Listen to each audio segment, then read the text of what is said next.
Hey everybody, Dr. Segan here, and we are going to switch it up today. So no lectures and no ed puzzles. This is going to be a project, and it's going to be an outdoor project where you are going to be kind of walking around your particular community and identifying different organisms and cataloging that. So our next unit in here is going to be all about biodiversity, and what that simply means is the variety of life. And we're going to be talking about all these different kinds of life forms, but one really important part of an environmental scientist's job is just simply knowing how to identify what is what in the world of organisms and biology. I think a lot of people take it for granted that, when you look around the world, you kind of, if you're looking at the life forms maybe in your neighborhood, you might see some trees. You go, oh yeah, those are trees. And when you start looking at the trees a little bit closer up, you go, oh wait, this one's different, this one's different. And you notice that there's like dozens and dozens and dozens of kinds of trees in your little community. And then if you're considering the entire, state of Texas or the entire United States or the entire world, there are, thousands upon thousands of different types of trees. And if you want to study things like food webs, ecology, different interactions between organisms, you need to identify what is what. You can't do anything until you do that. And that is what we're going to work on today. Typically, that is done with something called a dichotomous key. Dichotomous key, I'll explain later, is basically a tool that scientists use to identify things and make it really easy to identify things. And I'll give you a couple examples of dichotomous keys that I have used in my life. Coincidentally, I started using a dichotomous key yesterday, completely unrelated to school and what I'm teaching you about. Let me show you why I started that. So I have a brother and two nephews, and they do a lot of kind of outdoor activities, and they sent me a picture. Let's see if you can see that. Put it up real close. That is a picture of this weird-looking fungus, maybe a mushroom kind of thing, and they wanted to know more about it. They didn't even know what it was, so they were saying, "Hey, what is this? What do you call it? What's its name? What does it do?" All that stuff. Dr. Segrin, let's text the uncle who knows everything. And frankly, I don't know what that mushroom is. So how could I possibly figure out what this mushroom is? I could go online and look for something called a dichotomous key. And I'll show you what I was just looking at yesterday. All right, so I don't know what this mushroom is, and I don't even begin to know what to look for, right? And luckily for me, there are mushroom experts that have devoted their entire life to studying mushrooms, and they know all the mushrooms, and they have put together what's called a key to basically figuring out what kind of mushroom is what. And how these keys work is basically it's a series of questions, a series of typically yes or no questions, but it can be any sort of question. And as you answer the question, basically it narrows down what this organism could be until you basically can identify it. So for example, for this particular website, the first two questions it asks are, is this mushroom growing on other mushrooms or the decayed remains of other mushrooms? And kind of what I mean, I take that to mean is this sort of like a parasitic mushroom? So is it growing on top of another mushroom and kind of like, consuming another mushroom? The mushroom in my picture does not appear to be parasitic, so I would answer it with the second one. So if it had been a parasitic mushroom, it would be a mycotroph. God dog it, there it is. It would be a mycotroph. If it's not, so if my answer is this one, it's not growing on another mushroom, it tells me to go to number 2. And you can see here's question number 2. Does the mushroom have gills on the underside, or are they absent? And I've actually, I've answered through these questions and I've narrowed it down to, you have to click on this one. So it's a gilled mushroom, but then what type of gill? I think it's a pale spored gilled mushroom. And then once you get there, then there's all these other questions. And I have actually not figured out what I think it's growing on the ground. basically, it's a series of questions that slowly narrows it down, and I actually haven't figured out what this mushroom is yet, but that's how this tool works, is you just go through and answer more and more questions, and it kind of narrows it down more and more to what it could be. So that's the general idea of how a dichotomous key works. I'll give you another story of how I've used these in my life as an environmental scientist. I actually used to work, coincidentally, I'm also wearing my shirt today. If you can't read, that says Coastal and Wetlands Ecology Laboratory, and this was at the Texas A&M Galveston University. That was the lab I worked in for my PhD. And one of the things we did for this lab was basically we studied all kinds of marshes around Texas. And so we collected fish and shrimp and plants and all kinds of stuff from these marshes to try to see how healthy the marshes were over time. And if anybody ever tried to restore a marsh or rebuild it, we kind of kept track of how it was doing over time. And to do that, you have to be able to identify everything that's living there. And this was a pretty big challenge for folks. And I came along and I thought, well, I could make this probably easier for everybody. Instead of everybody having to kind of pour through the internet and pour through books, trying to figure out what these different little shrimp and fish were, because there were just dozens and dozens of different kinds of ones. I'll do it all once, and then I'll put it all together in a key and help others identify things. And I'll show you what that looks like. So basically, I made what I called the vertebrate key. So anything that had a backbone, so pretty much any type of fish, you would start here. And your first question was, is it a pipefish? Does it look basically like this? If you've ever heard of a pipefish, they're kind of like seahorses, but they're stretched out. So they have seahorse heads, but they don't really have seahorse bodies. They're kind of long, stretched out seahorses. So basically, does it look like this? That was my first question. Not very original, but if it's a pretty unique looking fish. And the only one that lived in that particular area was called the Gulf pipefish. If it didn't look like that, then, so if you're trying to identify an organism in this particular swamp or marsh, and it doesn't look like this, then you go to question number 3. And so question number two, there's our pipefish. These are the characteristics of it. That's what they look like. And then here's number 3. Does it have a fleshy tail, filament, or a finned tail? So if it's a fleshy tail, it's going to look kind of like the top picture. And that is a characteristic of something called a gar. And the only gar species that lived in our particular swamps and marshes was the alligator gar. And if it was a fin tail, then you would go to number 5. And so it was basically a way to identify all these different types of fish, and you can see how many there are, right? And how similar all these fish look like. And so if you really had no idea what anything was, you can go through this key and identify everything. Pretty neat idea. So dichotomous keys are incredibly powerful tools. And just to give you the official definition, dichotomous keys are a series of usually yes or no questions, but they can really be any kind of question to help you identify things. And if we kind of want to imagine what the structure would look like, it would kind of be like this picture where you have these questions like, does it have, if you're talking about every organism with a backbone, and you could ask, does it have fur? If it does, it would be a mammal. If there's no fur, it would have to be something else. If it has feathers, it would be a bird. If it doesn't have feathers, it would have to be something else, yada, yada, yada. So that is how a dichotomous key works. And without dichotomous keys, if you're trying to study the environment and different plants and animals and fungi and everything else, it would almost be impossible to accomplish anything without dichotomous keys, because you would spend all your time just trying to identify everything. There's so many things out there.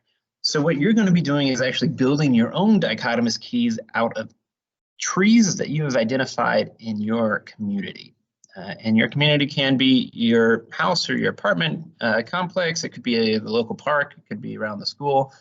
We have lots of trees. There are at least probably between 5 and 10 tree species just out on Westbury's campus. And on a normal year, we would all walk around and take pictures of them and identify them together and then construct our dichotomous keys in class. This year, you're going to be on your own. And for that reason, I'm going to give you lots and lots and lots of time to get this done. Of course, be careful when you're doing this. Don't trespass. Don't take any risks. If you're having trouble finding trees, you don't have anything like that around you, just let me know and we can work out some kind of accommodation for that. So basically, don't do anything that you know, you guys are old enough to know what's safe and what's not. Be careful, you know, walking around out there, taking pictures of things. Do it in safe locations. That's your disclaimer. I am going to kind of show you what I mean and what I want you to do by walking around the school right now.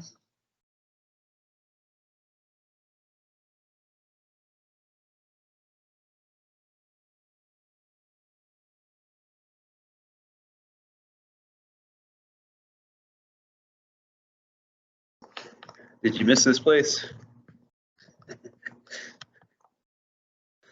My team's recording crapped out because of the school Wi-Fi. I went outside. But we can use the normal camera. So here, out here in the courtyard, we can find our first tree to look at and identify. Here it is behind me.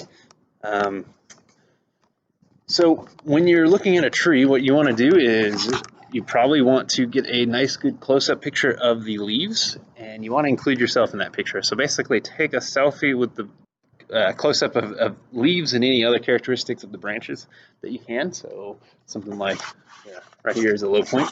If the tree's too high and you can't get this, it's okay. So something kind of like this. Take a little picture of yourself. You can use the camera on your laptop or your phone or whatever. And then you kind of want to look at the distinguishing features of said plant. This one obviously has red berries. That's a very common, that's not a very common feature for trees. And pretty much all the trees that have red berries are going to be within the holly family. So I know this is actually a holly tree, and that's based on my own research over the years. I'll show you how you can identify trees later when I get back to my classroom.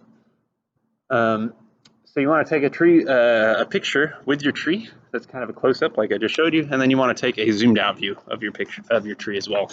Ow. So something like that. Just so you can kind of see the size of the tree. So there's one tree right next to me, and I bet if you look around your communities and neighborhoods, you'll see them as well.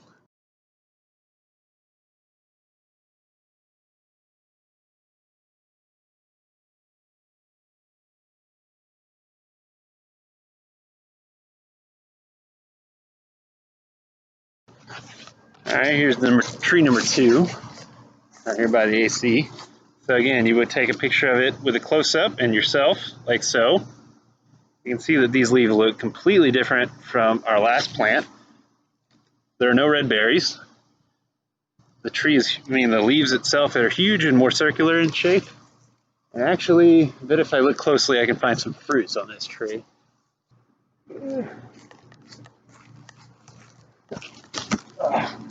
All right, man. Dr. Stevens got some ups. All right, so actually, if I look at this tree closely, I can see it's got some little fruits to it that are brown rather than red. This is called a calorie pear tree, and these are calorie pears. They don't taste very good. I'm not sure if they're really edible or not, but they're very bitter and sour kind of at the same time from when I tried them. I don't think it's edible. But clearly this is a different kind of tree than the last one we just saw, and it has different characteristics and features that we can use to identify it.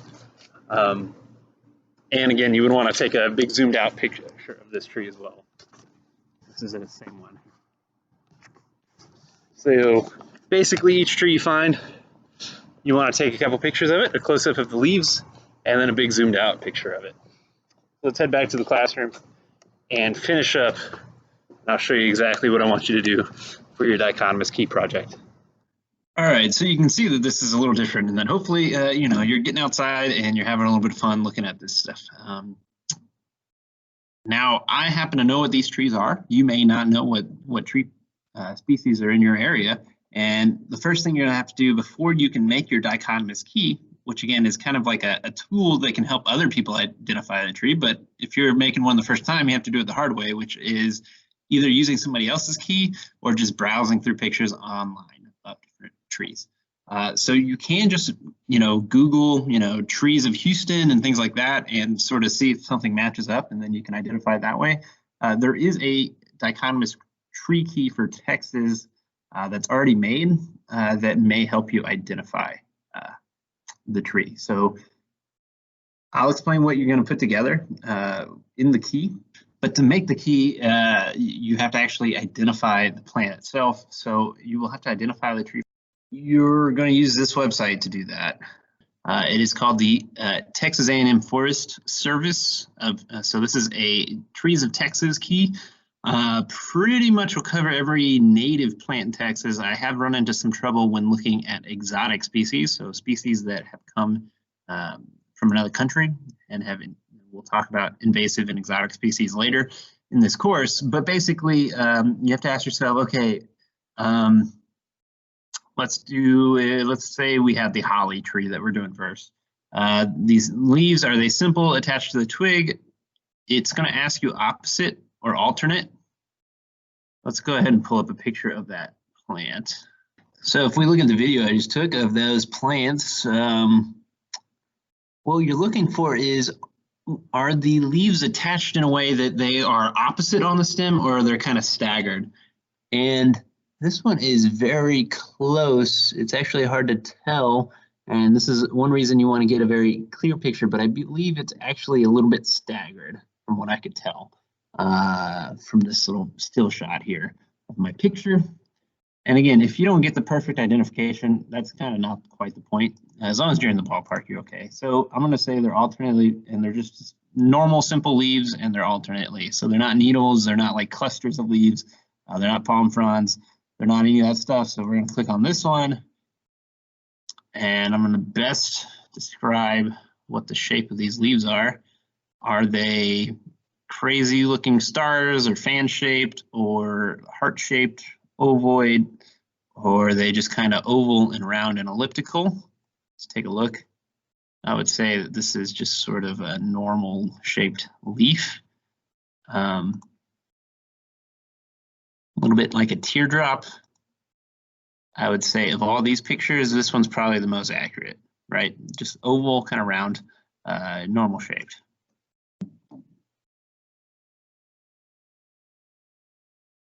Do the leaves have teeth? All right. Actually, looking at these leaves, I can see there's a little tiny bit of little bumps around the edges. You can kind of see right here on the edge, you can see some little teeth to it. So we're going to pick this one, remotely toothed, 1 to 2 inches long. So how long is it? 1 or 2 inches, or 2 to 4 inches? Are they super long leaves? I don't think the leaves are particularly long. I'm going to go 1 to 2. And there it is, the holly tree. Like I said, this one, it's saying it's a Yaupon holly. That's a decent guess. It could be a different type of holly, but it's some kind of holly tree. Bam. So see, this key does work pretty well.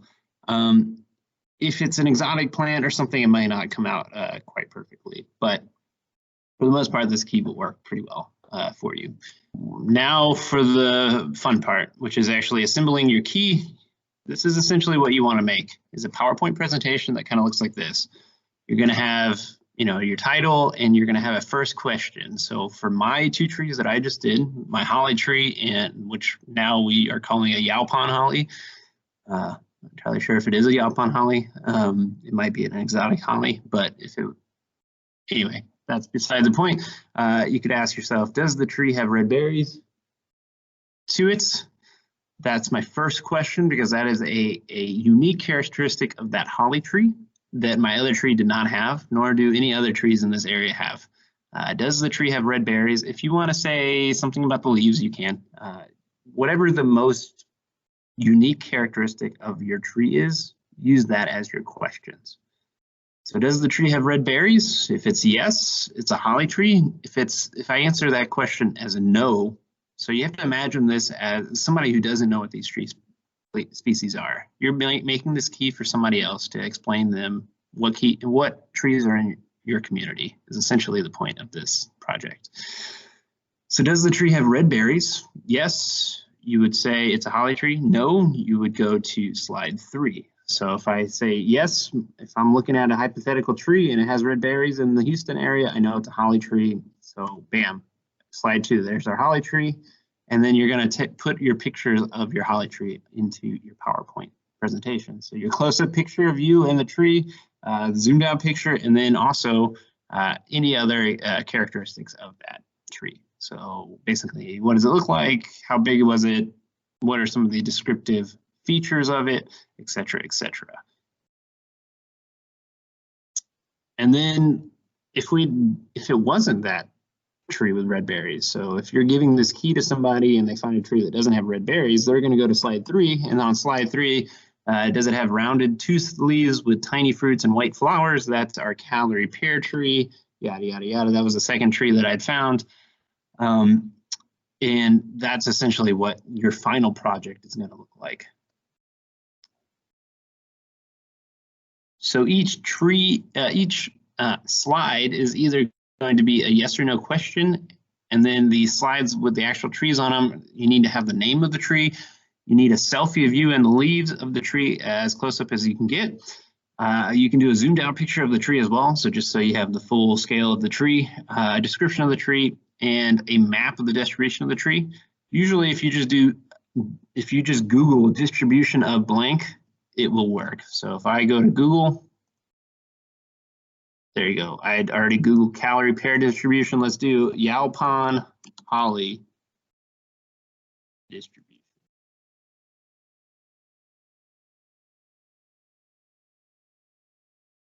All right, there you go. So pretty much if you just Google the tree's name and then you type distribution, you'll get these maps that pop up. And so you can just copy and paste these into PowerPoint. Not that one. All right, so that is your project. All the resources that you need can be found on the assignment link in the hub. And good luck with this. Let me know if this is, if you have any issues. Obviously, I can help you identify different trees. If you're having trouble finding trees, I can also help you with that. And so this is a major project. You're gonna have lots of time. You're gonna have all of Christmas break to work on it. All right, good luck on your tree hunting and identifications. I will see you guys later.